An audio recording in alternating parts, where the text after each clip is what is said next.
Assalamualaikum warahmatullahi wabarakatuh. Perkenalkan, nama saya Risa Ariyanti. Di sini saya akan merefleksi pengalaman belajar untuk mata kuliah prinsip pengajaran dan asesmen satu. Yang pertama adalah pengalaman belajar apa yang berguna dan menarik. Menurut saya, pengalaman belajar yang telah saya tempuh selama 1 semester berguna dan juga menarik. Pada mata kuliah ini, saya dapat mempelajari asesmen dan membuat modul ajar. Saya dapat mengetahui asesmen terbagi menjadi asesmen diagnostik atau asesmen awal, kemudian asesmen formatif, dan asesmen sumatif. Topik-topik yang telah saya pelajari juga memberikan banyak pengetahuan dan membekali saya dalam membuat modul ajar untuk proses pembelajaran di kelas.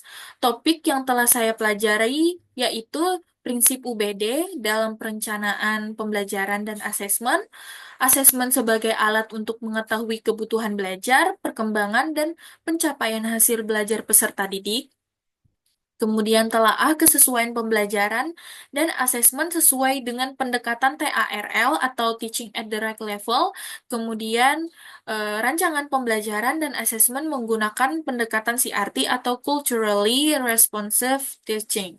Kemudian yang kedua ada pengalaman belajar apa yang berguna tetapi kurang menarik.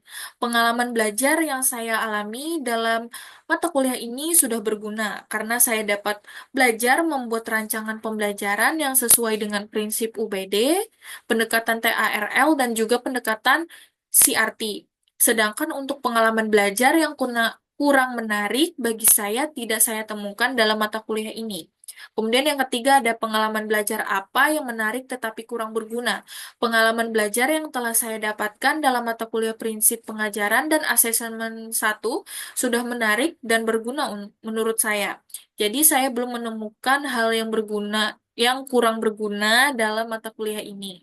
Kemudian yang keempat ada pengalaman belajar apa yang tidak menarik dan tidak berguna dalam konteks sebagai calon guru. Semua pengalaman belajar yang saya lakukan selama 1 semester tidak ada yang tidak berguna dan juga tidak menarik. Mata kuliah yang diajarkan oleh dosen pengampu juga sudah mampu diselesaikan oleh mahasiswa dengan baik. Kemudian refleksi pengalaman belajar. Yang pertama ada apa yang telah terjadi pada saat saya mengikuti mata kuliah ini. Saya mengetahui banyak hal mengenai asesmen, terutama menelaah dan juga merancang modul ajar untuk proses pembelajaran. Pada topik satu adalah awal dari saya mengetahui merancang pembelajaran yang sesuai dengan UBD. Kerangka UBD berfokus pada hasil akhir. Saya mempelajari mulai dari rancangan atau merancang rancangan pembelajaran dengan tujuan pembelajaran yang diinginkan, kemudian merancang asesmen dan merencanakan kegiatan pembelajaran. Yang kedua, mengapa hal tersebut dapat terjadi? Hal tersebut dapat terjadi agar saya dapat merancang dan juga menelaah rancangan pembelajaran, kemampuan dalam merumuskan tujuan pembelajaran yang jelas, merancang asesmen, dan merancang kegiatan pembelajaran. Hal tersebut sesuai dengan kerangka dari UBD. Guru juga perlu melakukan asesmen dalam semua proses pembelajaran. Asesmen awal dilakukan untuk mengetahui kemampuan, gaya belajar, dan minat dari peserta didik. Asesmen awal ini dapat membantu guru dalam merancang kegiatan pembelajaran yang sesuai dengan kebutuhan peserta didik. Asesmen formatif dilakukan selama proses pembelajaran dan memantau kemajuan belajar dari peserta didik agar menjadi umpan balik untuk pembelajaran berikutnya. Lalu, asesmen sumatif dilakukan pada akhir periode pembelajaran dan tujuannya untuk mengevaluasi pencapaian hasil belajar dari peserta didik. Kemudian ada analisis artefak pembelajaran. Artefak pembelajaran mana yang dapat saya jadikan bukti dukung hasil refleksi pengalaman belajar? Nah, artefak pengalaman belajar yang saya jadikan bukti untuk mendukung hasil refleksi belajar saya ada di topik satu koneksi antar materi dan juga UTS. Yang ini adalah topik satu koneksi antar materi berupa infografis. Kemudian yang kedua adalah UTS yang berupa menjawab pertanyaan sebanyak 5 soal. mengenai UBD dan juga asesmen.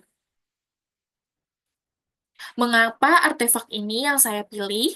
Kedua artefak tersebut saya pilih karena artefak pertama yaitu topik satu koneksi antar materi. Saya memilih artefak tersebut karena prinsip UBD menekankan pentingnya menetapkan tujuan pembelajaran yang jelas sebelum menyusun atau merancang asesmen dan akhirnya merancang kegiatan pembelajaran. Saya dapat memahami koneksi antar materi yang ada dalam topik satu agar saya dapat memastikan pembelajaran berjalan secara sistematis dan efektif sesuai dengan kebutuhan peserta didik. Kemudian artefak kedua yaitu UTS. Saya memilih artefak tersebut karena terdapat penjelasan cara merancang pembelajaran yang sesuai dengan UBD, prinsip UBD, dan penjelasan mengenai asesmen mulai dari asesmen awal, asesmen formatif, dan juga asesmen sumatif. Yang ketiga, bagian mana dari artefak ini yang mendukung hasil refleksi? Artefak yang menurut saya mendukung hasil refleksi saya ada pada bagian topik satu koneksi antar materi. Kemudian apabila saya mengajar atau membahas topik ini dengan mempertimbangkan prinsip pembelajaran bermakna yang berpusat kepada siswa, perubahan apa yang akan saya lakukan? Setelah saya mempelajari mata kuliah ini, saya menyadari bahwa sebagai guru, kita berusaha membuat rancangan pembelajar yang berpusat kepada peserta didik. Dari yang saya pelajari, saya dapat mengetahui terlebih dahulu karakteristik dan kebutuhan belajar peserta didik dengan melakukan asesmen awal atau asesmen diagnostik. Hasil dari asesmen awal dapat saya gunakan untuk merancang pembelajaran yang relevan dengan peserta didik. Saya dapat merancang pembelajaran dengan menerapkan prinsip UBD. Prinsip ini membantu saya memastikan bahwa setiap elemen dalam rancangan pembelajaran memiliki keterkaitan yang jelas dengan hasil belajar yang ingin dicapai.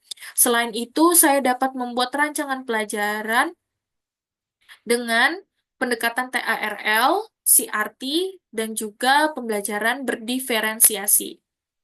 Itu tadi refleksi pengalaman belajar saya selama mengikuti mata kuliah Prinsip Pengajaran dan Asesmen 1.